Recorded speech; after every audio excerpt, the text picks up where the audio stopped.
aumente sobre los 2 grados Celsius, que es el límite. Si eso no ocurre, lo que se espera a fines de siglo, que está a la vuelta de la esquina, estamos hablando ya 70 años más, eso está realmente encima.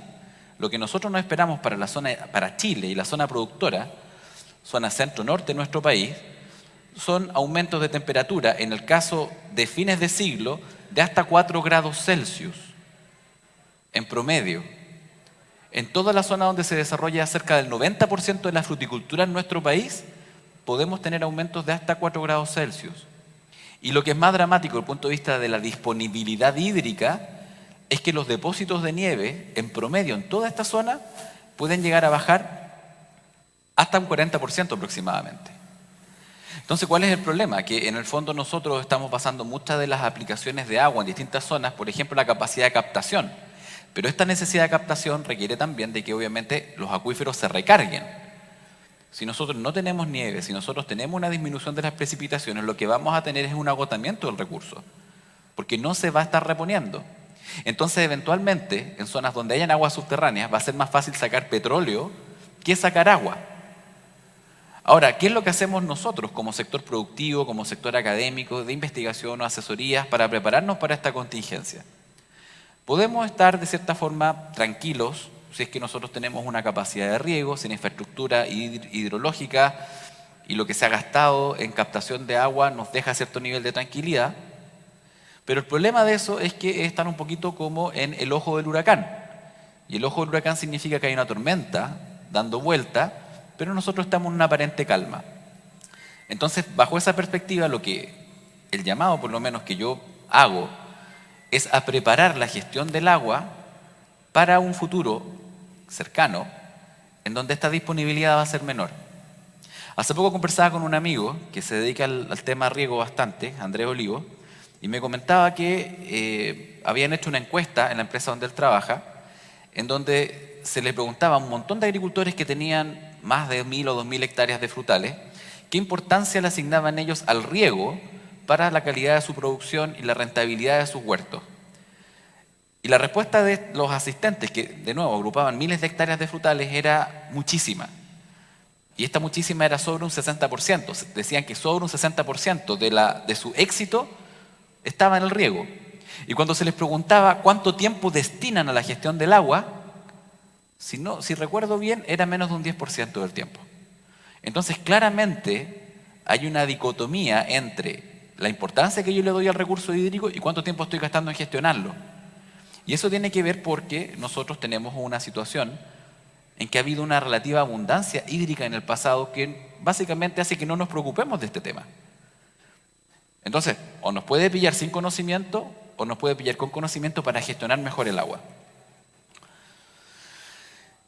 Nosotros esperamos sequías y los modelos de cambio climático. El profesor Fernando Santibáñez de la Universidad de Chile lo dice, que en los próximos 30 años, más cerca todavía, cerca de este 90% de la superficie frutícola en Chile va a tener esta menor disponibilidad de agua de riego y va a estar afectada por una sequía que es incremental. Ahora, ¿qué establece la vulnerabilidad de los países a la sequía o de las geografías a la sequía? Acá tienen un mapa del año 2016 donde se proyectaba cuál es la vulnerabilidad en el mundo frente a la falta de agua. Y aquí se tomaban distintos ámbitos, no solo el ámbito agrícola, sino también el ámbito del consumo humano, que obviamente es sumamente relevante. Entonces, cuando nosotros tenemos distintos colores, los colores más cálidos, más rojos, representan una mayor vulnerabilidad y los colores más fríos, más tendientes hacia el azul, menor vulnerabilidad, y nos situamos en esta larga y angosta faja de tierra, que está acá, nos damos cuenta que los colores son más bien azules, o sea, estamos con una vulnerabilidad moderada a leve. Pero si estamos hablando que el agua se va a acabar, ¿por qué la vulnerabilidad es menor? ¿Por qué puede ser menor la vulnerabilidad de nuestro país frente a la sequía si nos va a afectar un montón? Estoy diciéndoles que nos va a afectar, pero estoy diciendo que va a ser menos vulnerable. ¿De qué depende esto? Esta es la parte interactiva de la charla. ¿A qué creen que puede deberse esta menor vulnerabilidad teórica? ¿Ah? A las poblaciones, ¿ya? A un componente cultural. Efectivamente, hay un componente cultural. ¿Tendrá que ver con tecnología, por ejemplo? ¿Tendrá que ver con redes de apoyo? ¿Mm? Desalar agua. ¿Y eso qué es básicamente? Es tecnología, ¿cierto? Tener la capacidad de gestionar la tecnología, el conocimiento en función de un problema. ¿Qué países son los más vulnerables? África, 1984, ¿se acuerdan? Live Aid, ahora con la película de Queen y Freddie Mercury, que se hizo este Live Aid para... Esta hambruna era por una sequía de más de 8 años. ¿Cuál es el problema de estos países? Miren, Rusia, América del Sur, la parte más tropical, los países que son ciertamente más pobres. Porque tiene que ver justamente la vulnerabilidad de las áreas geográficas frente a un evento como esto, que es disruptivo, tiene que ver con la capacidad de respuesta. Y esta capacidad de respuesta tiene que ver con la cultura, tiene que ver con la capacidad de adoptar nuevas tecnologías y la capacidad de tener redes de apoyo. Redes de apoyo que van desde el financiamiento de nuevas tecnologías como plantas que desalinizan el agua, nuevos sistemas de conducción o nuevos sistemas de gestión del agua intrapredialmente. Entonces, para que nosotros realmente tengamos este escenario, definitivamente tenemos que gastar más de un 10% del tiempo en el riego. Definitivamente. Y ese es el llamado un poco de la charla hoy día. Acá, cerquita, no muchos kilómetros hacia el sur, el año 2019, se hizo una encuesta. Y la encuesta la idea era preguntar cómo ustedes gestionan el agua, cómo la agricultura gestiona el agua. Y se hizo en múltiples comunas de la región de Valparaíso. Hijuelas, San Felipe, Quillota, La Ligua, que son importantes zonas productoras. ¿Y cuáles son los resultados de estas encuestas? Estas encuestas decían de que un 25%, sobre 25% de los encuestados, gestionaba el agua en función de cómo se ve el suelo. Cómo se ve el suelo. Un porcentaje similar estaba en cómo se ve la planta. Entonces ya estamos con dos técnicas para regar en función de cómo se ve. Otros regaban por costumbre. Ni siquiera es cómo se ve. Yo acostumbro a regar de esta forma, me resulta medianamente bien, o me resulta bien, lo sigo haciendo de la misma forma, porque voy a cambiar. Y tan solo un 10%, 2019, no es tanto tiempo atrás, utilizaba sensores, tensiómetros o algún tipo de tecnología para poder gestionar el uso del agua. La baja tecnificación no es compatible con la falta de agua. ¿Y cómo se riega generalmente en Chile en fruticultura de la forma más tradicionalmente objetiva, entre comillas? Se riega haciendo calicata. Entonces uno hace un hoyo en el suelo y este hoyo en el suelo uno va tocando y sintiendo nuevamente, estamos con él, yo veo, yo siento, qué tan húmedo está el suelo. ¿Cuáles son las tecnologías que están involucradas en esta forma de distribuir el agua, en esta forma de poder regar? Un ojo, una pala y una mano. Entonces el cuestionamiento es, ¿nosotros podremos tomar decisiones en un contexto de falta de agua utilizando estas tecnologías que se basan en la subjetividad de ver y tocar? ¿Tengo mi mano tan calibrada como para decir con precisión, oye, aquí puedo yo regar, aquí no? Esto es un riego de alta subjetividad. Y este riego de alta subjetividad funciona bien cuando nosotros no estamos en una situación problemática. Entonces uno podrá hasta reírse y decir, sí, yo efectivamente toco el suelo y tengo la mano tan bien calibrada que sé perfectamente cuándo riego y cuándo no. El punto es que eso usted lo puede lograr y lo puedo decir fehacientemente porque tiene una experiencia, pero las condiciones están cambiando. Las variedades están cambiando, el clima está cambiando. Y esa sensación de suelo que a usted le servía, puede que ya no le sirva y que tenga que empezar a recalibrar su mano. Pero nosotros no somos instrumentos tan fiables porque nuestros sentidos cambian durante el tiempo.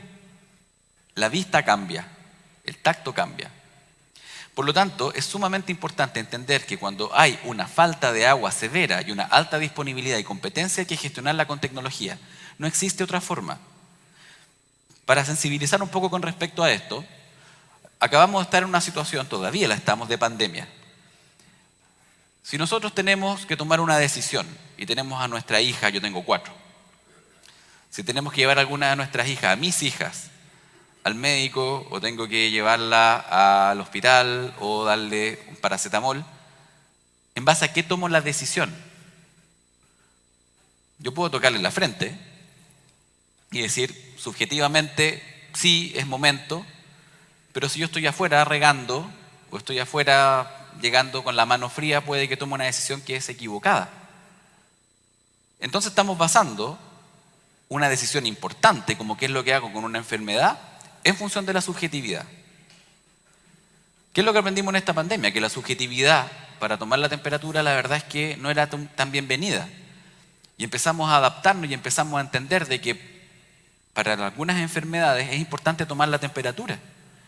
Y ahora nosotros tenemos termómetros, que siempre los hemos tenido, que son o fueron muy indispensables en una situación de contingencia sanitaria. Entonces, en una situación límite, donde podemos tener una enfermedad que en sus primeras etapas era con alta probabilidad de ser compleja, e incluso podía tener alta mortalidad, ¿nos fiábamos de la mano o nos fiábamos del instrumento? Lo que yo les vengo a decir es que efectivamente el tema del agua es esto, es una contingencia tan seria como la pandemia, y que vamos a tener que aprender a convivir con ella. Y la mejor forma de convivir es tecnificándose, pero tecnificándose de manera inteligente, porque no existe la agricultura inteligente. La agricultura inteligente no existe. Los inteligentes son las personas que la aplican la agricultura. La agricultura inteligente no existe. Existe la inteligencia artificial, que la desarrolla gente inteligente, pero eso nos permite tomar mejores decisiones. Por lo tanto, es sumamente importante que la decisión esté informada, para así tener un menor riesgo. ¿Qué es lo más básico? Y la primera etapa de la tecnificación, que muchos huertos frutales lo implementaron hace más de 15 años, algunos incluso 20, pioneros, particularmente en las zonas de producción de uva de mesa en el norte de nuestro país. El uso de sondas de humedad de suelo. Y estaban los FDR, los TDR y distintas marcas, y hoy día muchos de ellos, probablemente algunos están acá. Pero básicamente son instrumentos que lo que miden es, en función de algunas características físicas, la cantidad de agua de un suelo. Tradicionalmente la calicata es un agujero donde uno mete la mano. Bueno, existen hoy día tecnologías, desde las más baratas a las más caras, donde uno puede darle un número a esto. ¿Y para qué sirve este número? Por ejemplo, para saber la distribución de humedad dentro de la calicata. ¿Qué tan uniformemente húmeda o seca está la calicata? ¿Cómo es la distribución de agua una vez efectuado el riego? ¿Existen o no flujos preferentes de agua?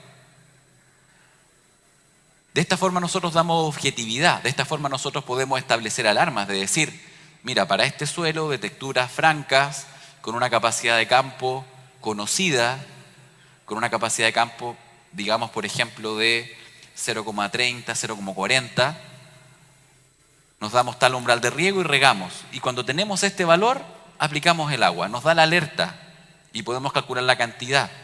Y esto ya no es subjetivo, esto ya es objetivo. Y no es tan difícil montarlo, no estamos hablando de cosas de la NASA. Estamos hablando simplemente de tener valores referenciales de humedad de suelo para saber cuándo regar y con cuánta agua regar. Y para esto existen diferentes formas de hacerlo. Que de cierta forma, yo que vivo en región en Chillán, es como la salud. Que nosotros si estamos enfermos vamos al hospital regional, que es la mejor salud de todas, pero es la que tiene la peor hotelería. Utilizar estos instrumentos, de repente hay instrumentos que son sencillos y que tienen mala hotelería. En otras palabras, estos instrumentos en que tenemos un sensor de humedad conectado acá al suelo, que vamos midiendo en distintas partes del suelo, está conectado a un data logger. Esto es una muy mala hotelería porque no me da el número en el teléfono, no lo tengo en el computador con las curvas. No es una gran hotelería, no tengo el dato bonito que quiero ver. Pero si el agricultor es pequeño o si el agricultor es mediano y no le das su flujo para poder contratar estos servicios caros en donde uno tiene sondas instaladas en el campo con la posibilidad de telemetría y con un software que le ayude a gestionar el agua, ¿significa entonces que el agricultor no se puede tecnificar? No. Existen instrumentos más baratos con menor hotelería que les permite al agricultor gestionarla de manera objetiva. Y esta es una de ellas. Existen otras herramientas que son herramientas de alta precisión que nos permiten a nosotros establecer el cuándo y en qué momento regar, la frecuencia y la cantidad de agua. En lo particular, lo que yo promuevo es el uso de mediciones en las plantas que nos ayuden a validar las mediciones del suelo para tener indicadores objetivos, robustos de planta, como la máxima barrera que nos dice ahora debes regar.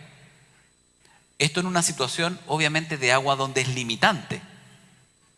Y para esto tenemos distintos instrumentos. Tenemos acá que esta, que es mi favorita, que es la cámara de presión o la bomba de tipo Cholander. ¿Alguien la ha visto este aparato? ¿Alguien lo conoce? ¿Sí? ¿Y usted lo utiliza? ¿Lo utiliza? Cuénteme usted su experiencia. Sí, lo he utilizado. ¿Y cómo le ha dado buenos resultados? Perfecto. Acá el caballero dice que ha utilizado la cámara de presión y le ha dado buenos resultados. ¿De qué se trata este aparato? Básicamente es un aparato que mide en la planta estrés hídrico, no mide nada más. No sirve para ver la suerte, no sirve para ver quién va a ser el próximo presidente, no sirve para nada más que medir estrés hídrico en planta. Y nos da un valor de estrés. Pero un valor de estrés que no es de mucha utilidad si no lo relacionamos con respuestas al estrés. Porque una cosa es que yo tenga, por ejemplo, 39 grados de temperatura. Bueno, pero ¿qué me pasa a los 39 grados? ¿Me pasa lo mismo con los 42? ¿Cómo decido yo qué hacer? Bueno, nosotros en la universidad hacemos esto. Tratamos de buscar indicadores que a ustedes les sirvan en distintos tipos de frutales para poder entender en qué momento se debe aplicar agua porque la planta está suficientemente estresada como para dejar de funcionar de manera óptima o de manera adecuada.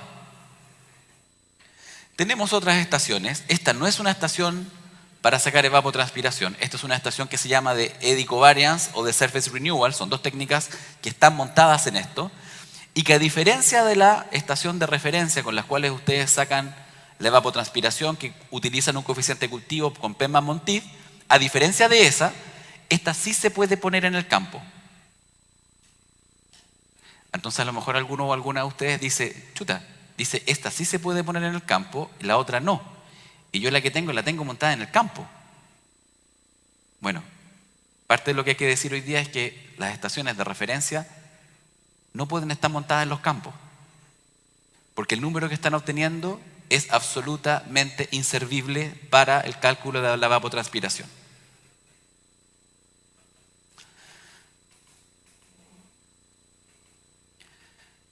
No sé si acá podamos ver el video un poquito para mostrarles no, parece que no se pudo. Bueno, un segundito me dicen. Este es un video que en todo caso está en la plataforma de YouTube, para que lo puedan ver con mayor detención. Es un video en donde se muestra cómo se mide estrés hídrico en cerezo. En cerezo. Y la idea es que ustedes que entiendan y puedan ver. Yo creo que no importa, no lo vemos. Después les vamos a mandar el link para que ustedes lo puedan ver, ¿ok? Pero básicamente este instrumento que está acá, que es la bomba de presión, bueno, y ahí estoy yo, estoy mostrando cómo medir en la planta la falta de agua, cómo medir en la planta cuán estresado no está, ¿ok? Y salen las técnicas de cómo se hace y ustedes se dan cuenta que no es algo muy complejo y que es algo bastante robusto. Ahora, ¿por qué a mí me interesa medir estrés hídrico? Bueno, porque nosotros sabemos que lo que queremos evitar justamente es que las plantas entren en un estrés hídrico severo. ¿Y por qué? Porque nosotros entendemos que el estrés hídrico severo tiene consecuencias fisiológicas en la planta. ¿Cuáles son estas consecuencias fisiológicas? La primera, y es la primera, es la disminución del turgor y el crecimiento celular expansivo.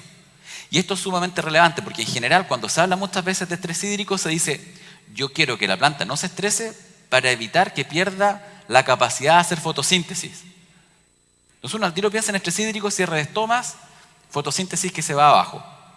Antes que eso ocurra, pasa algo que puede ser peor. Y es que la deshidratación de la planta significa que las células vegetales no tienen suficiente turgor para elongarse.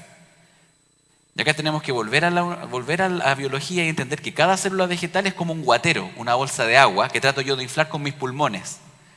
¿Alguien ha inflado un guatero alguna vez? ¿Ha tenido esa experiencia? ¿En alguna fiesta, despedida de soltero, soltera? ¿No? Bueno, inflar un guatero es sumamente difícil. Si alguien lo quiere hacer, puede llegar a su casa y hacerlo. Para poder inflarlo y que crezca el guatero, uno tiene que aplicar mucha presión. Similar a lo que pasa en una célula vegetal que tiene una pared celular semielástica. Entonces, para que crezca la célula vegetal y con esto crezca la fruta, las raíces, los brotes, los meristemas, necesitamos un turgor, o sea, una presión de agua que haga que este guatero se infle. Si no la tenemos, el guatero no se infla. Y si tenemos una baja presión, el guatero se infla poquito. Y esa es una de las principales dificultades justamente del estrés hídrico. Que cuando la planta se estresa antes que se cierren los estomas, antes que baje la fotosíntesis, puede bajar el turgor lo suficiente para que la expansión celular no ocurra. Y eso es un riesgo. Ahora, si el estrés es suficientemente severo, la mayor parte de los cultivos, la mayor parte de las variedades, termina cerrando los estomas y acá empezamos un ciclo que es bastante nefasto. Y es bastante nefasto porque comienza con un cierre de los estomas, una disminución de la transpiración, que es lo primero que ocurre. Y acá tenemos una trampa, porque cuando esto ocurre, cuando los estomas se cierran y la transpiración también se detiene, puede ser hasta positivo. Porque cuando el estoma se cierra un poquitito, que son estos poros que están en la hoja y que nos permiten hacer fotosíntesis, pero lamentablemente también es la salida del vapor de agua que genera la transpiración.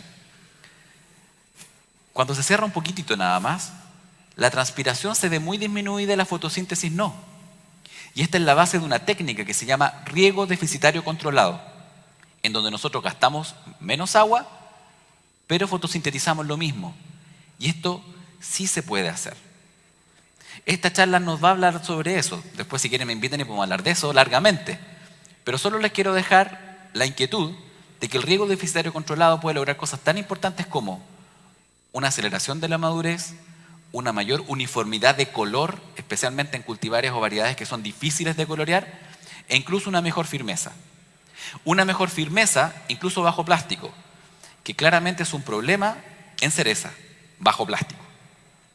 Por lo tanto, cuando nosotros trabajamos con riego deficitario y con esta dinámica del cierre y apertura estomática, lo que estamos obteniendo es un riego de altísima precisión, en donde la aplicación de una menor cantidad de agua nos renta más, en donde el estrés nos renta más.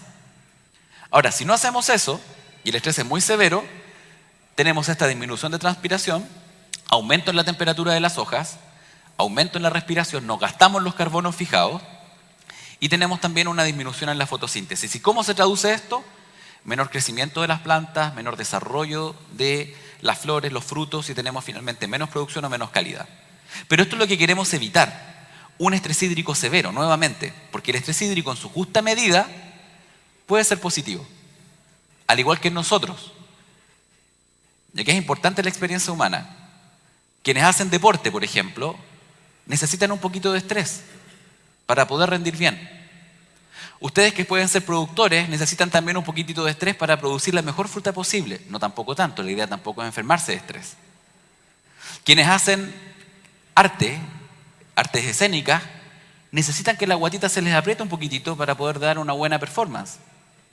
Yo que les estoy dando una charla ahora, necesito estar un poquito nervioso y un poquito estresado para tratar de sacar lo mejor de mí. Ahora, si me estreso mucho, me va a empezar a doler el brazo, me va a empezar a doler la mandíbula, voy a tener que ir al hospital de La Serena, que probablemente es lo más cercano. Acá en Los Valles también hay. En Los Valles me tendré que irme porque tendré un ataque de ansiedad.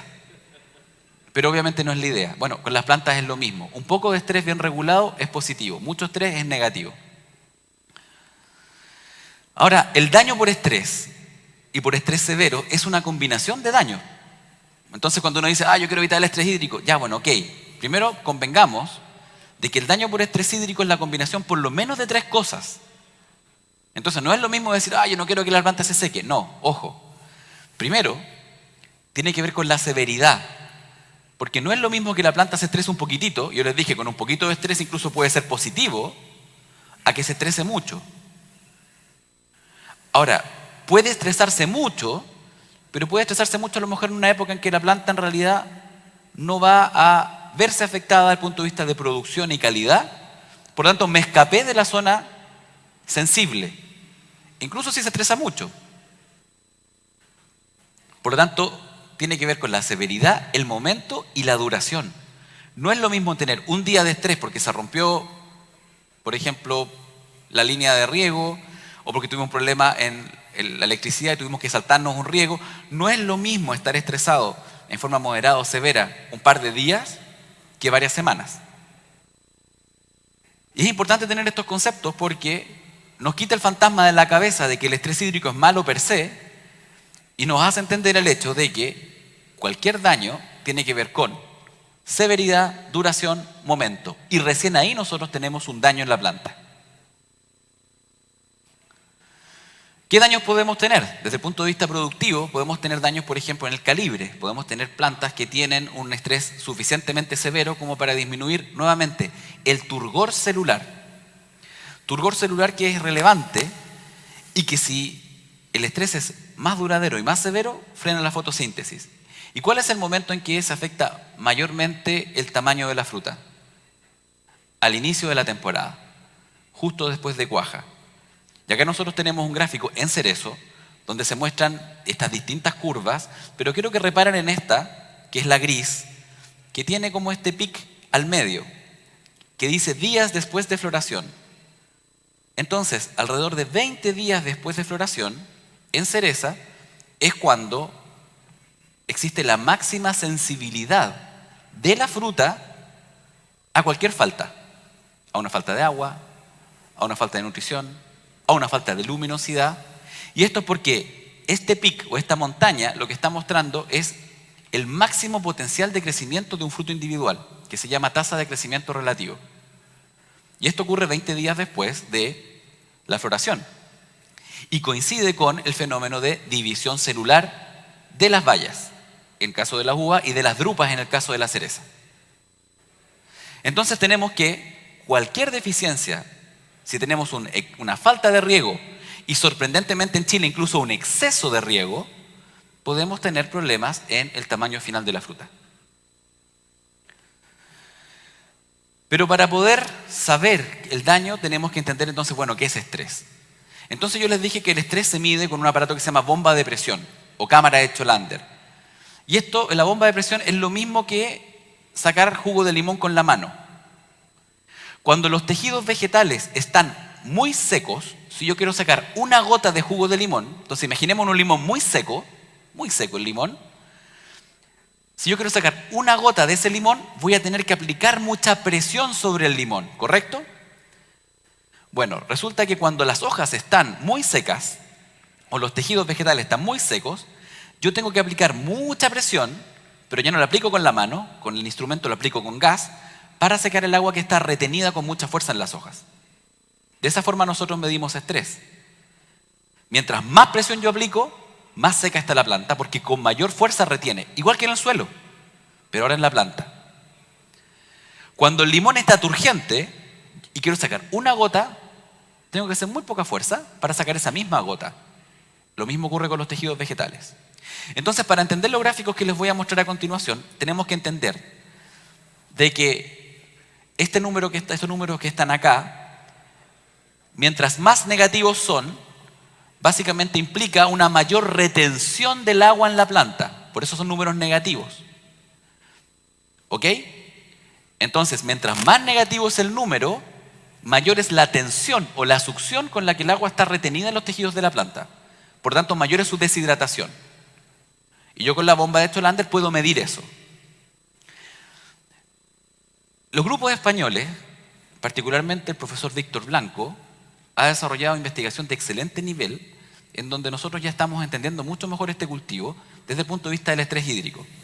Yo diría podríamos tener ya valores referenciales para decir en distintas localidades, bajo distintas condiciones climáticas, qué es estrés leve, moderado o severo.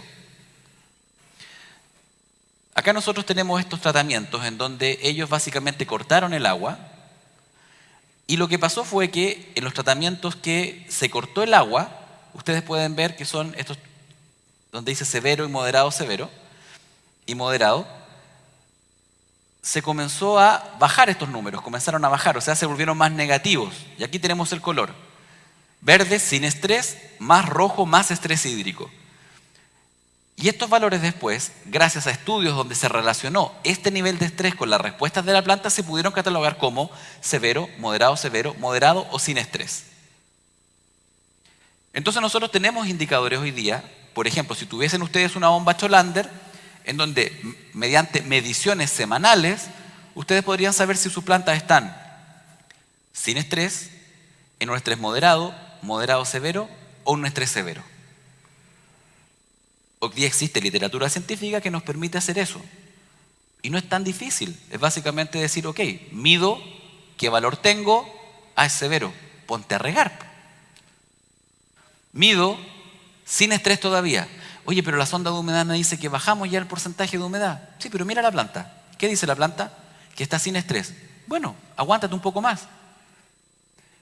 ¿Y por qué te tienes que aguantar? Porque la relación entre la humedad del suelo y el estado hídrico de la planta no es lineal. O sea, el suelo se puede secar y la planta tiene mecanismos para poder lidiar con esa falta de agua.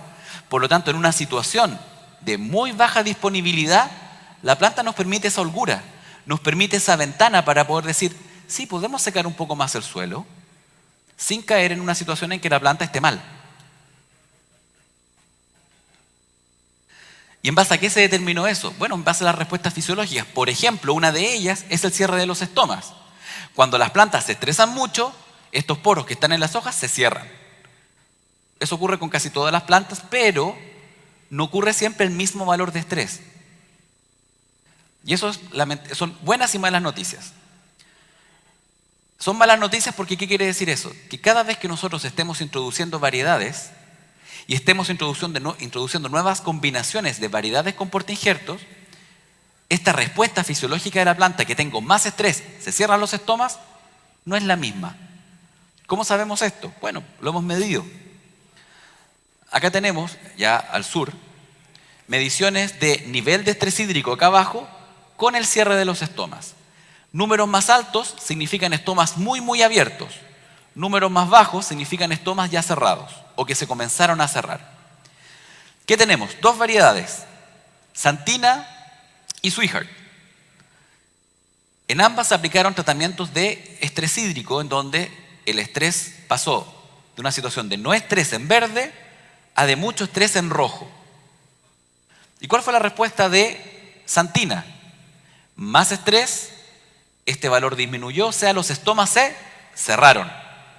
Esta es una planta que se llama una planta isohídrica porque cierra sus estomas y a pesar de que pueda estar estresada, el cierre estomático le permite no morirse de sed, porque al cerrar los estomas deja de transpirar. Sin embargo, miren lo que pasó con Swihart. Más estrés, valores más negativos, vamos más hacia el rojo. ¿Y qué pasó con la conductancia? Se mantuvo constante. Entonces tenemos algunas variedades que cuando se estresan, rápidamente cierran sus estomas, y tenemos otras variedades que cuando se estresan de la misma manera, no cierran sus estomas. Y es la misma especie, son cerezos. Entonces, ¿qué nos podemos nosotros esperar si es que estamos trabajando con Santina y con Swihart? Que no es el caso de acá. Respuestas fisiológicas completamente distintas y umbrales de estrés distintos. Y esta relación no solo cambia cuando nosotros tenemos variedades distintas, también cambia con el uso de cultivos protegidos o no. También cambia con distintas localidades. Entonces la validación, cuando falta agua, es fundamental. Ahora, si a ustedes les sobra el agua, a lo mejor no hay que preocuparse de esto, desde el punto de vista práctico y logístico. Pero lo que yo les vengo a decir es que en algún momento les va a faltar. Y es mejor estar preparado, sabiendo estas cosas y teniendo una logística de trabajo en sus propios campos, en sus campos, no con asesores, en sus campos, que ustedes generen sus capacidades de gestión del riego que les permitan hacer estas cosas bien.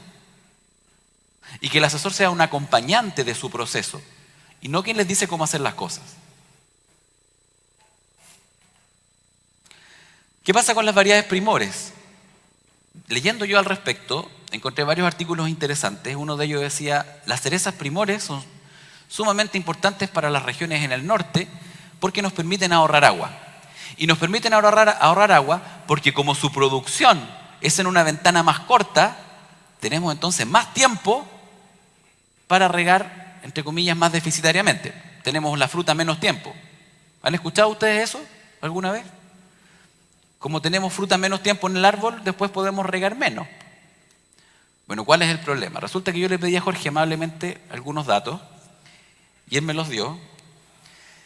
Y resulta que, por ejemplo, acá, la variedad Brooks, tomando los últimos 4 o 5 años, días con hojas sin fruto. ¿Cuántos son? Son cerca de 260 días del año en que ustedes tienen plantas con hojas sin fruto. ¿Cuántos son los días con hojas y con fruto? No más de 60. Simplemente por, no sé, intuición.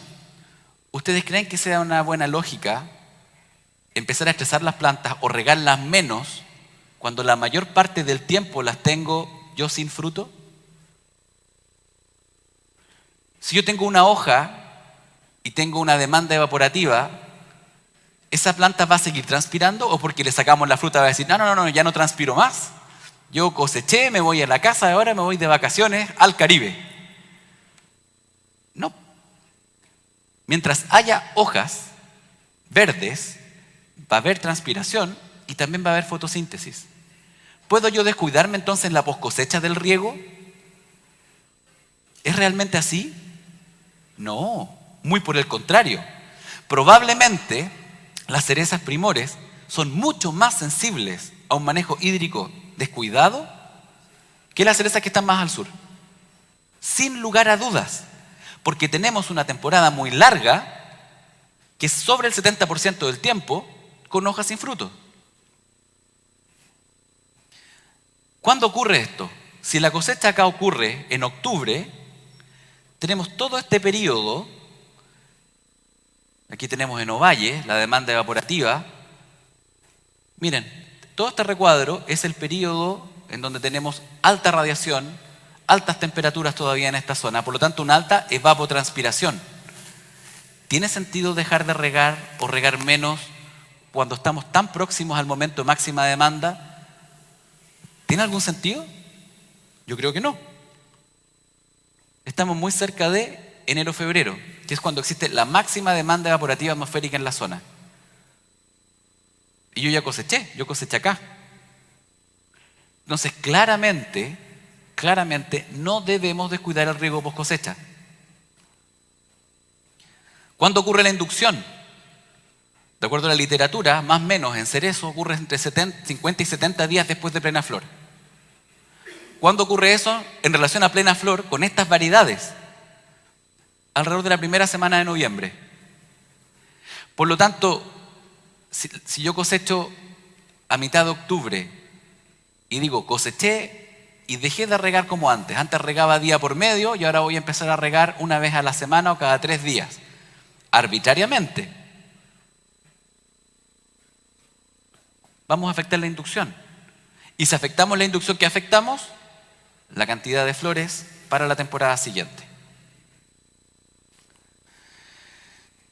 ¿Cuál es el problema cuando uno empieza a estresar en post cosecha sin ningún control? Que básicamente en estos 260 días que tenemos de hojas fotosintetizando sin fruto, todos estos carbohidratos van a reservas. Y los cerezos son plantas, son árboles frutales. Y los árboles frutales, a diferencia de las lianas, que en esta zona están muy acostumbrados también a lianas porque trabajan, es una zona muy importante vitivinícolamente, las lianas todos los carbohidratos los destinan a hojas. Desde el punto de vista económico son súper agresivas porque invierten en hojas, porque son rastreras, necesitan cosechar luz. Los árboles, al tener un hábito erecto, todos los carbohidratos van hacia madera. Por lo tanto, necesitamos reservas. Y ustedes van a escuchar en todas las charlas de fisiólogos en cerezos la importancia de las reservas y los carbohidratos para tener una buena fructificación. No conozco ningún asesor en cerezo que diga que tener buenas reservas es malo. Por lo tanto, ¿qué pasa si yo tengo un estrés hídrico no controlado? Bueno, acá lo hicieron. En un trabajo, nuevamente el profesor Víctor Blanco, se utilizó tratamientos de estrés hídrico severo en un año 1 y un año 2. Las barras azules son tratamientos donde no se estresó. Y las barras naranjas son tratamientos de plantas que estaban estresadas hídricamente de manera muy severa, o sea, menos 1,5 megapascales después de cosecha.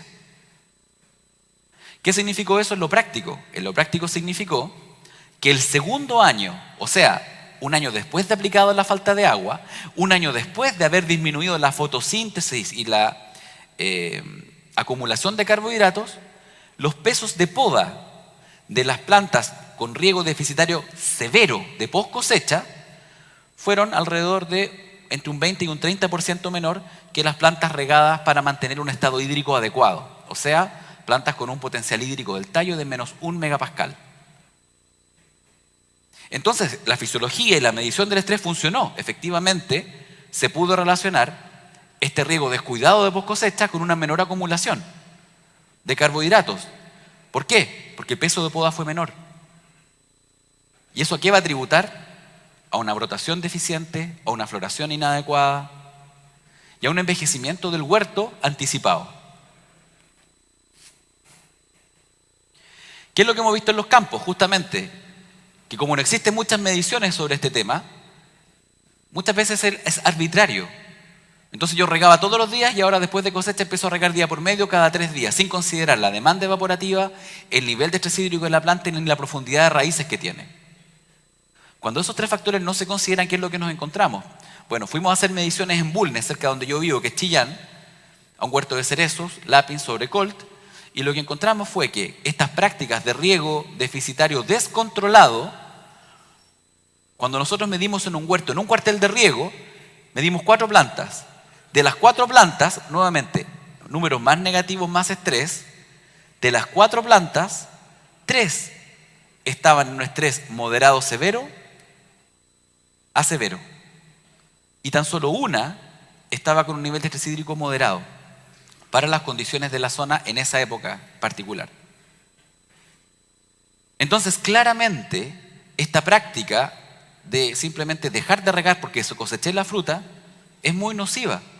Porque tenemos plantas que están, en este caso, imagínense, de 4 plantas, si esto lo llevamos a una muestra de un huerto, tenemos 2 plantas de 4, o sea, un 50% del huerto, si esto fuese representativo, en una condición de estrés hídrico severo en la época en que estamos acumulando reservas. ¿Qué nos podemos esperar para el peso de poda? Disminuciones, por supuesto, por una menor acumulación. ¿Y por qué es importante? Porque cuando nosotros tenemos más área foliar, también tenemos una mayor masa de fruta, y esto también fue en cerezo. Tenemos mejores hojas, un mejor tejido foliar, tenemos también mejor calibre. Y también tenemos mejor post cosecha. ¿Es importante la post cosecha en el cerezo primor?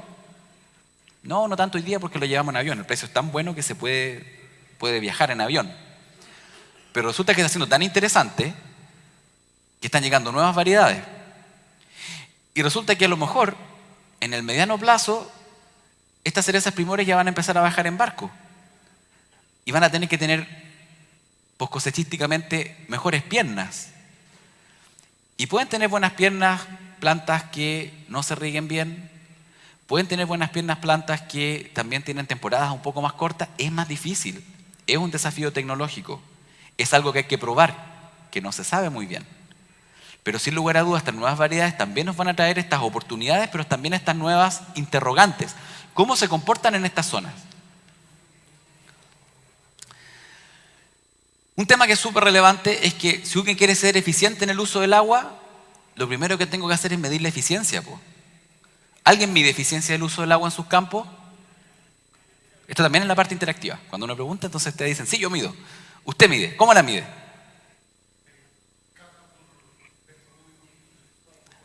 Lo felicito. Es uno de los muy pocos agricultores en todo Chile que lo hace.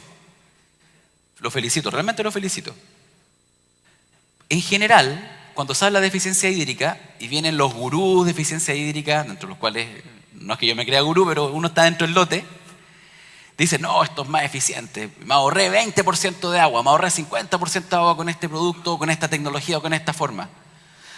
Pero si yo estoy sobre regando, si un huerto de cerezo requiere en promedio 5.000 a 8.000 metros cúbicos de agua por hectárea, y yo lo estaba regando con 10.000, situación extremadamente común en los huertos de cerezo.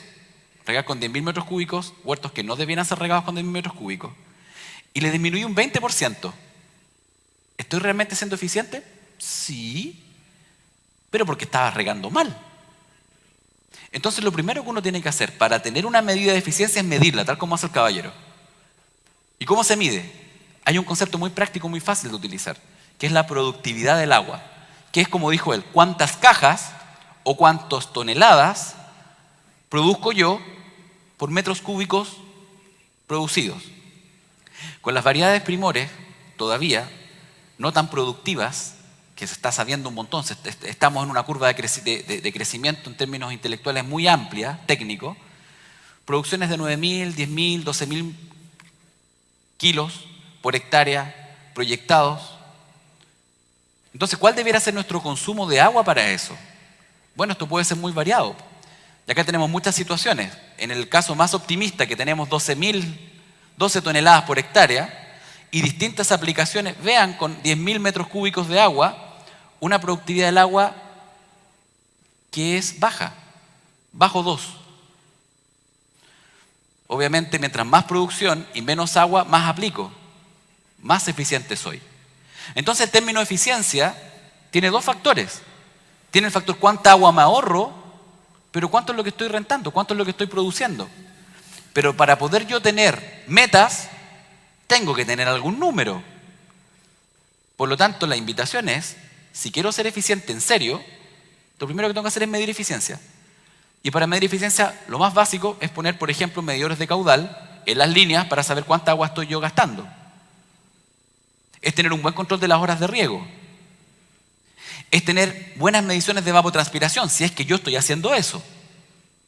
Porque obviamente, sí, probablemente voy a tener un muy buen control de la cantidad de cajas o la cantidad de kilos que estoy produciendo. Ahora, ¿cómo se mide esto eficientemente? ¿O cómo se mide adecuadamente? Bueno, hay varias formas de hacerlo. Lo más práctico es decir cuánta agua yo aplico versus cuánta estoy yo produciendo. Si hacemos un approach más biometeorológico, utilizando estaciones de referencia, utilizando la evapotranspiración de cultivo, o sea, cuánta agua el huerto pierde realmente versus cuánto me está rentando, cuánto estoy produciendo, necesito entonces primero estaciones bien instaladas. Y necesito también coeficientes de cultivo, que es ese factor que hace que la evapotranspiración de la Penman-Monteith se transforme en evapotranspiración del cerezo, desarrollados para nuestros desarrollos vegetativos, no para el del vecino, no para el de la zona sur, porque esta zona vegeta de forma distinta. Por tanto, hay un proceso de validación que es indispensable si es que queremos utilizar este approach. Ahora, si queremos utilizar este approach, para tener la demanda evaporativa, por ejemplo, en este caso del cerezo en Rengo, para tener este approach y poder decir, este huerto gasta efectivamente 6.000 metros cúbicos de agua por hectárea, por lo tanto, eso es lo que yo debiera aplicar, si soy eficiente, necesito primero tener estaciones bien instaladas. ¿Y qué es lo que nos topamos hoy día en los campos? Esto es un huerto cerezo. Nos topamos con esto. Estaciones meteorológicas de referencia instaladas en casetas de guardia, al lado de las oficinas, o cerca, en este caso, de cursos de río y caminos. En este caso es un canal de regadío. Esta situación, los valores que ustedes están obteniendo para evapotranspiración son absolutamente inservibles. Y quiero ser muy tajante en esto, porque ni siquiera con buena voluntad esto les va a servir. Es lo mismo que comprarse un Ferrari y andar manejándolo en el barro. Absolutamente lo mismo. Las estaciones de evapotranspiración de referencia requieren estar instaladas al medio de una cancha de baby fútbol o de polo si a ustedes les gusta, pero en una empastada, con 365 días del año sin ningún sombreamiento, ojalá con 12 centímetros por lo menos de altura, y sin estrés biótico ni abiótico. Porque la ecuación de Penman-Monteith lo que hace es estimar la evapotranspiración de un césped. Eso es todo lo que hace. Y cuando yo la tengo instalado en un campo, o la tengo instalado acá, estoy engañando a la estación. Le estoy diciendo, un césped, esto es lo que está evapotranspirando. Y la estación que dice, chuta, un suelo seco, ¿a qué temperatura puede estar? A un día de calor, 50 grados fácil. Entonces esos 50 grados le llega a la estación y dice, chuta, que hace calor. Tendremos que estar evapotranspirando como locos. Pero no es eso.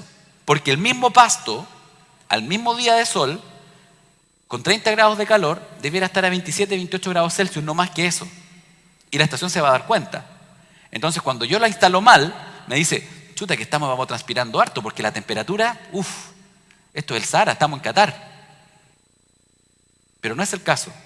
¿Y cuál es el problema de eso? El problema de eso es que este fenómeno técnicamente se denomina advección, que es que el calor se mueve por flujos de aire y termina siendo captado por los termómetros. Nosotros tenemos acá que la evapotranspiración del pasto, por ejemplo, debiera ser 6 milímetros, pero cuando la tenemos instalada acá, en realidad nos dice que son 7, 1 milímetro más. Y si va haciendo más evapotranspiración, nos vamos dando cuenta que la diferencia comienza a ser mayor. Entonces, ¿qué es lo que tenemos? Una sobreestimación de la demanda hídrica. ¿Podemos darnos ese lujo con la falta de agua? ¿Podemos tener 1 o 2 milímetros de error en 260 días de temporada? ¿Podemos darnos ese lujo? O en más de 300 en realidad. ¿Podemos darnos ese lujo de tener 300 milímetros, entre 300 y 600 milímetros botados a la atmósfera? Yo creo que no. Y más encima estar pagando un servicio para tener telemetría de los datos de evapotranspiración para perder 300 o 600 milímetros. Yo creo que no. Yo creo que eso es estar manejando un Ferrari en el barro. Es importante validar los coeficientes de cultivo, porque los coeficientes de cultivo, el follaje, tiene relación con cuánto evapotranspiro, con cuánto las plantas pierden. Y obviamente, una Brux en esta zona bajo plástico va a vegetar de forma distinta que la misma Brux hacia el sur de nuestro país sin plástico o incluso con plástico. ¿Y por qué esto es importante? Porque mientras nosotros, y aquí tenemos el índice arafoliar, que es una indicación de densidad de follaje, mientras más densidad de follaje tenemos, o sea, más hacia la derecha de ustedes, lo que va a pasar es que la evapotranspiración, que están estas pelotitas blancas, la transpiración del cultivo va a ser predominante, o sea, va a haber una mayor pérdida de agua. Mientras más follaje tengo, mayor pérdida de agua. ¿Por qué es importante los cultivos protegidos? Porque ¿qué es lo que pasa cuando yo tengo un cerezo bajo plástico? ¿Qué pasa con la temperatura del aire? Aumenta. ¿A usted no le aumentó? ¿No? Me miro con cara así como feo. Depende de la altura del techo, pero en general las temperaturas bajo plástico aumentan entre 1 o 2 grados Celsius. Cuando uno las mide en condición sin plástico, aumentan más o menos eso, en la zona donde están las plantas. Ahora, esos aumentos de temperatura, ¿qué es lo que traen? Bueno, esos aumentos de temperatura traen cosas como un aumento de la evapotranspiración muchas veces. ¿Por qué? Y esto es sorprendente, dice, pucha, pero si los plásticos a mí me están diciendo, incluso yo investigaciones que dicen que los plásticos disminuyen la evapotranspiración. No. Las investigaciones que han estado saliendo, incluso la última investigación que salió sobre plástico en uso, no dice que evapotranspira menos. Dice que se puede regar menos, que son cosas completamente distintas. Yo puedo regar deficitariamente algo con plástico y estresarla más que sin plástico, porque el plástico lo que hace es cambiar la calidad de la luz y la temperatura para hacer que una planta tolere mejor el estrés. Por lo tanto, yo puedo regar menos, pero no porque transpire menos necesariamente. Porque medir evapotranspiración en estas condiciones técnicamente es muy difícil. Entonces, si alguien les dice así, no, mira, nosotros en cerezo 30% menos, pónganlo en duda. ¿De dónde sacaron los datos? Pero sí se puede, y eso sí está probado, que efectivamente los usos de cobertura generan una mejor tolerancia a la falta de agua. Eso sí es así. Pero ¿por qué es importante hacer la salvedad? Porque no hay que mezclar conceptos. Porque cuando yo mezclo conceptos tomo malas decisiones. ¿Cuál es el problema a lo mejor del uso de estas coberturas? Que cuando yo aumento la temperatura, aumento la tasa de aparición de hojas. Acá tenemos en Kiwi un modelo que establece cómo es el aumento de temperatura del aire con la tasa de aparición de hojas. Más temperatura del aire, hojas que aparecen más rápido. Entonces, cuando salieron los cultivos protegidos, lo primero que se dieron cuenta es como, oye, pero estas cuestiones son fantásticas, y mira la planta cómo está toda verde. Bueno, efectivamente está verde anticipadamente porque esta mayor temperatura Y estos cambios lumínicos, en donde también se modifica la relación rojo-rojo lejano, hacen que las plantas vegeten más porque buscan la luz y esta mayor temperatura hace que vegeten más. ¿Qué tiene que ver esto con la demanda hídrica? Tiene que ver con que mayor temperatura del aire, más tasa de aparición de hoja, mayor demanda hídrica. ¿Por qué? Porque tengo más área foliar. Ahora, ¿por qué tengo más área foliar? No es que tenga más área foliar que un cultivo que no esté protegido, es que anticipadamente voy a tener eso. Entonces antes, si yo tenía un coeficiente de cultivo, por decir un número, que en noviembre yo estaba esperando 0,8, cuando tengo cultivos protegidos generalmente ese 0,8 viene 1 o 2 semanas antes por lo menos. ¿Por qué? Porque tenemos estas características microclimáticas que hacen que la planta vegete anticipadamente más. Al final de la temporada van a vegetar lo mismo, vamos a tener la misma cantidad de hojas, pero una antes que la otra. Y eso es importante de considerar. ¿Para qué? Para validar nuestros coeficientes de cultivo, para validar nuestra necesidad de agua. No todos los cultivos protegidos se comportan de la misma forma. ¿Se acuerdan cuando hablábamos de la relación conductancia estomática-estrés? Bueno, en Arándano, nosotros en un proyecto que hicimos con la Universidad de Concepción y que todavía estamos involucrados, en donde probamos 4 tipos distintos de cobertura sobre 2 variedades de arándanos, lo que nos sorprendimos fue encontrar de que al mismo nivel de estrés hídrico, ya que tenemos el estrés hídrico, nuevamente, más hacia lo negativo, más estrés, habían ciertas coberturas que hacían que los estomas se cerraran y otras que hacían que los estomas se mantuvieran abiertos en las mismas variedades. ¿Y cuáles fueron estas? Los materiales no porosos como plásticos y rafias, a mayor estrés, las plantas tendían a mantener sus estomas abiertos. O sea, se estresaban, la fotosíntesis continuaba, pero la planta se deshidrataba más, porque al estoma no cerrarse, seguía perdiendo agua. Entonces esas plantas son más propensas a morirse de sed. Mientras que las que estaban bajo malla o al aire libre, el estrés aumentaba. ¿Y qué le pasaba a la conductancia? Bajaba. O sea, los estomas se cerraban, no se mueren de sed, pero si no riego pueden tener problemas de morirse de hambre. Entonces no da lo mismo el tipo de cobertura. Y las coberturas, ¿por qué yo las estoy poniendo? Y ahí tenemos que entender que el uso de una cobertura responde a una necesidad. Pero esta necesidad va a cambiar la fisiología completa del árbol. No es una cosa netamente de decir, no, mira, yo pongo una carpa y disminuyo, baja la demanda evapotranspiratoria. Puede ocurrir, pero también cambia la fisiología. Necesitamos modelos. Acá tenemos un trabajo de nuevamente Víctor Blanco, el 2021, donde se muestra el efecto que tienen las coberturas, en este caso plástico, sobre la bajada del potencial, o sea, mayor nivel de estrés. ¿Qué quiere decir esto? Todas las que están abiertas se estresaron más al cortar el agua que las que están con carpa. ¿Qué es lo que quiere decir eso? Básicamente que las plantas que están con carpas, por diversas razones fisiológicas, se estresaron menos que las que están sin carpas, dentro de las cuales puede estar una menor demanda hídrica, pero también un cierre estomático distinto. Importante, y le pongo esta cosa no de Narciso, sino que porque causó harto impacto cuando se publicó esto en el Mercurio, de que el riego puede ser el enemigo silencioso de la rentabilidad. ¿Y por qué en esta zona es tan importante? Porque si yo riego inadecuadamente en maduración, ¿qué es lo que puedo llegar a obtener? Y de hecho, así fue que nos contactamos con Jorge después de 20 años de no haber hablado. Partidura. No, pero ¿cómo va a tener partidura en el norte? Si la partidura es un fenómeno, está súper mega estudiado en cereza, la partidura es por lluvia. Jorge, ¿cuánto llovió en la temporada? Nada, Arturo. ¿Qué porcentaje de partidura tuviste? Súper alto. Más 30%. Ah, mira qué interesante. ¿Y no llovió? No llovió. ¿Y cómo estás regando? De tal forma.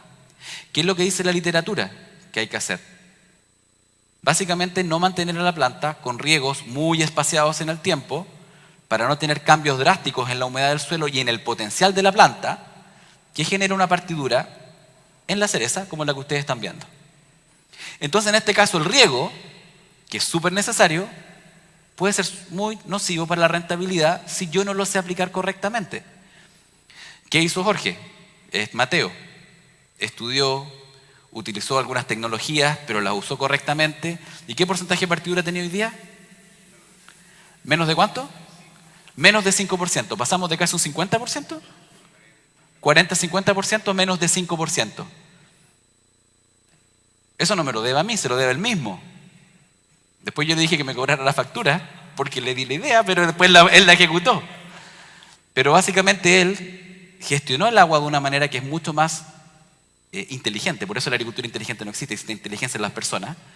¿Y qué es lo que obtuvo? Un menor porcentaje de partidura, solamente evitando estos drásticos cambios en la humedad del suelo y el estado hídrico del suelo. Y de la planta, por cierto. Acá tenemos el estudio que lo prueba, uno de los múltiples estudios que prueba qué pasa con la partidura y el riego. Y en este caso, en estas drupas, en esta cereza, lo que se ve es que tenemos dos tratamientos, la temporada 2005, 2006 y 2007, y esto lo que se demuestra es el porcentaje de partidura de plantas que en las barras oscuras fueron con riegos largos, en que se dejó el suelo secar por mucho tiempo y luego se aplicó un riego abundante, versus plantas que se mantuvo el estado hídrico en forma más homogénea durante el tiempo. Temporada 2005, diferencias de más de un 10% en partidura. Temporada 2006, diferencias de un 5%, y estas han ido disminuyendo porque también la partidura es un poco estacional. Pero ¿cuál es el mensaje? No tener las plantas en maduración con estados hídricos que son muy contrastantes. No tener la planta seca y muy húmeda, porque a pesar de no tener lluvia podemos tener mucha partidura. Bueno, para terminar, ¿cuáles son los mensajes claves que me gustaría que ustedes se quedaran hoy día? Primero, las cerezas primores están en una zona con alta demanda hídrica, por lo tanto se requiere una alta precisión, no es optativo. Segundo, la tecnificación es indispensable para regar con precisión. Yo no puedo tomar decisiones solamente en base a las manos, no se puede. Si alguien lo quiere hacer, hablemos en 10 años más cómo le va. Las tecnologías mal aplicadas, no dice más, mal aplicadas, por ejemplo, una estación de referencia debajo del huerto o al lado de un canal o al lado de una oficina, generan grandes errores. ¿Cuánto pueden ser estos errores? 300, 600 milímetros de agua perdida, 3.000 a 6.000 metros cúbicos de agua perdida. ¿Nos podemos dar ese lujo? Yo creo que no. Se debe medir el estrés hídrico en plantas, yo lo recomiendo. Si alguien quiere comprarse una bomba Echolander después de esta charla, por favor vaya a hacerlo. Ahora, si no quiere hacerlo, lo que sí les recomiendo es que validen sus mediciones de suelo con mediciones fisiológicas para que puedan gestionar y decir, mira, cuando la humedad del suelo está a tal nivel, la planta está con tal nivel de estrés. Porque nuevamente la humedad del suelo no está tan relacionada con el estado hídrico de la planta. Y en una gestión muy precisa nos puede dar una ventana de varios días. Y créanme, cuando falte el agua es importante porque tenemos que decidir qué cuartel regar primero, el que está aquí o el que está allá. El estrés hídrico severo se puede medir ¿para qué? Para evitar afectar el crecimiento reproductivo y vegetativo.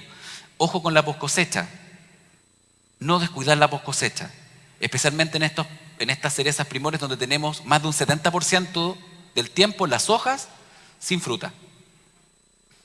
Y finalmente, no todos los cultivares tienen la misma sensibilidad o el mismo momento sensible, ni tampoco tienen la misma demanda hídrica. Entonces, ¿qué es lo que tenemos que hacer?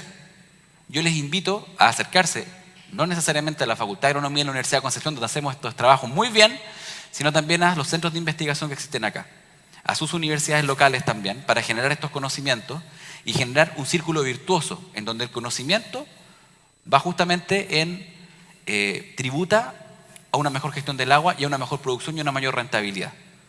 Entonces, acérquense a sus universidades, acérquense a sus centros de investigación, a los investigadores. Tenemos muy buena agronomía en este país, tenemos muy buena ciencia agrícola en este país, de primer nivel, realmente de primer nivel. Acérquense, confíen, para que hagamos un trabajo mancomunado, que es la única forma como podemos gestionar esto mejor. Muchas gracias por su atención, espero que les haya servido esto y cualquier cosa, cuenten conmigo.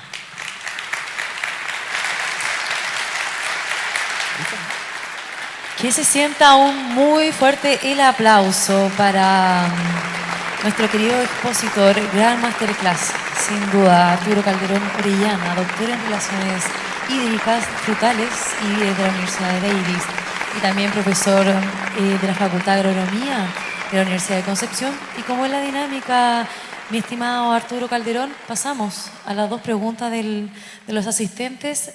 ¿Quién tiene una pregunta para que levante la mano? Aprovechando la exposición. ¿Usted? ¿Tiene una pregunta? ¿Quién tiene una pregunta para que levante la mano? Ya. ¿Cuál es su nombre? Necesito que se ponga de pie porque estamos grabando. ¿Cuál es su nombre y cuál es la pregunta? Hola, ¿qué tal? Buen día. Hola. Nicolás Huizo. Existe un concepto en lo que es cereza de producción temprana que es tratar de que rápidamente, o mejor dicho, en cierto momento, tratar de que la planta rápidamente se vaya a dormir. Y que una de las herramientas es quitándole el agua. ¿Cómo puedes, digamos, después de lo que has explicado, cómo sería, qué recomendaría en tema de manejo? Gracias. Bueno, la primera pregunta es que no podría recomendarlo desde el punto de vista tan aplicado porque, como diría mi profesor de fruticultura, Gabino Reginato, sería frutificción. Pero lo que sí se puede decir es que lo que nosotros necesitamos es tratar de evaluar justamente en qué momento es cuando nosotros cortamos el agua de una manera tal de que no está afectando la acumulación de reservas que tiene incidencia sobre la fructificación de la siguiente temporada. Entonces, efectivamente, en climas cálidos o climas tropicales, una forma de inducir la caída de hojas es cortando el agua. ¿Cuándo podría ser esto? Bueno, nosotros tenemos que pensar de que cuando las radiaciones puedan disminuir, en esta zona las radiaciones no disminuyen tanto, no tenemos tan poca pluviometría, o sea, no tenemos pluviometría, pero tenemos que la planta fisiológicamente no funciona tan bien, las hojas se comienzan a envejecer, pero esto hay que estudiarlo, no te podría decir el momento, es necesario estudiarlo. Es necesario estudiar las variedades que tenemos hoy día y en las variedades que se quieran incorporar, porque es un manejo que se debe realizar. La planta tiene que entrar en dormancia, la planta tiene que acumular sus horas de frío de alguna manera, porque son plantas que tradicionalmente, y por eso era también cuando el profesor Gamaliel Lemus comenzó a hablar de cerezas en la zona norte, le decían, oye, esta cuestión es un poco descabellada. Dijo, no, se puede. Bueno, porque son plantas que requieren mucho frío invernal. Pero resulta que sí se podía y se adaptaron las tecnologías. Para esto también es lo mismo, hay que estudiarlo. Pero es una práctica que se debe utilizar porque las plantas tienen que entrar en dormancia. Muchas gracias. Siguiente pregunta, siguiente y última pregunta. Acá veo la manito arriba. Vamos rapidito, en honor al tiempo. Si se puede parar. ¿Cuál es su nombre y su pregunta? Buenos días, Patricio Bambach. Muy interesante su presentación. Una consulta. Con respecto al control de heladas en cerezas tempranas con agua, donde estamos aplicando alrededor de 1,2, 1,3 milímetros de precipitación, o sea, 12 metros cúbicos por hectárea, ¿cómo afecta eso en esa cantidad de agua cuando hay periodos de helada en que aplicamos muchas veces 5 o 6 horas para controlar la helada y estamos aplicando una cantidad importante de agua en forma al suelo, digamos, y eso cómo afecta en el proceso productivo en términos de la partidura de la cereza? Perfecto. ¿Y en qué fecha está aplicando eso aproximadamente acá? En relación a la pinta. No, en el control de la en producción, o sea, como estamos con cerezas tempranas y estamos en la época de primavera, tenemos heladas en ese minuto y las heladas son nefastas para el cultivo, por lo tanto, muchas veces hay que aplicar el control de la ya sea con agua y aplicamos mucha agua en el suelo y eso genera mucha humedad y podría generar partiduras, me imagino. Sí, pero le preguntaba por la pinta en particular, porque la partidura es un fenómeno que ocurre principalmente asociado a la pinta, que es cuando aumentan mucho los sólidos solubles en la fruta. Entonces la fruta termina siendo un atractor muy fuerte de agua y la elasticidad de la cutícula no da como para que ese ingreso de agua, ya sea vía vascular o vía cuticular, la cereza la resista, entonces termina fracturándose. Entonces está muy relacionada esa aplicación al momento fenológico en el cual está, en este caso, la fruta. Si la fruta está ya cercana a la época de pinta, el riesgo es mayor. Mientras más cercano esté yo a pinta, que es la parte donde está virando color, y que es donde se producen aumentos de sólidos solubles de hasta 3 o 4 veces, es cuando más sensible es. Previo a eso, la fruta tiene mucha mejor capacidad para lidiar con ese exceso de agua, por lo tanto no es tan problemático, no se le va a generar partidura. El problema está ya en la madurez. La partidura es un fenómeno asociado con la madurez de la fruta. O sea, el aplicar el control de la con agua en época de madurez, cuando ya la planta está próxima a ser cosechada y que caiga un helado en ese minuto, sería nefasto habría con agua. Eso, No sé si sería nefasto porque habría que ver qué tan nefasto puede ser, de nuevo. Habría que ver qué es lo que pasa con esa fruta, porque nuevamente este es un fenómeno, de partida la partidura en frutales no está tan bien entendido. Partamos por esa base. A nivel de investigación hay varias teorías y algunas de ellas la verdad es que tienen hartas cosas, cuando uno lo estudia, que como que no la entiende muy bien, ¿ya? Ahora, más allá de eso, es un fenómeno también muy local porque tiene que ver con la elasticidad de la cutícula, con la elasticidad de la epidermis y eso también va a tener que ver, por ejemplo, con la exposición. Las firmezas, elasticidades, tamaños tienen también que ver, por ejemplo, con la exposición que tiene la fruta. Fruta que está más expuesta, generalmente fruta que es más grande, generalmente fruta que es más firme y muchas veces fruta que resiste mejor la manipulación, porque es un mejor atractor de carbohidratos, porque es un sumidero más fuerte. Entonces, no podría yo decirle, lo que usted está aplicando le va a dejar la escoba en su huerto porque no lo sé. Pero definitivamente, dependiendo de la condición de su fruta y el estado de madurez que esté, puede que tenga a lo mejor algún efecto, obviamente malo. Ahora, que sea nefasto o no, hay que evaluarlo. ¿Se puede evaluar? Sí se puede evaluar. Uno puede hacer aplicaciones localizadas de agua en ciertos momentos y evaluar y poder proyectar cuál sería para su huerto la sensibilidad a uno de estos eventos. Esto se puede evaluar. Ok, muchas gracias. Y lo invito a que lo haga porque sería un muy buen dato. Agradecemos a las dos personas que hicieron las preguntas y con esto ya damos por finalizado la presentación. Así que les pido nuevamente un fuerte, fuerte aplauso para Arturo Calderón Orellana. Muchas gracias. Doctor en Relaciones Hídricas y Frutales y también profesor de la Facultad de Agronomía. Bueno, parte de los reconocimientos se lo entrega a Jorge Estudillo, gerente de producción del Valle Arriba, y también parte fundamental del equipo ideólogo de este encuentro, SUSTEC. Dentro de los reconocimientos también se encuentra un pisco Montay, que es un pisco nuevo, premium, del Valle del Elqui, con apenas un año en el mercado.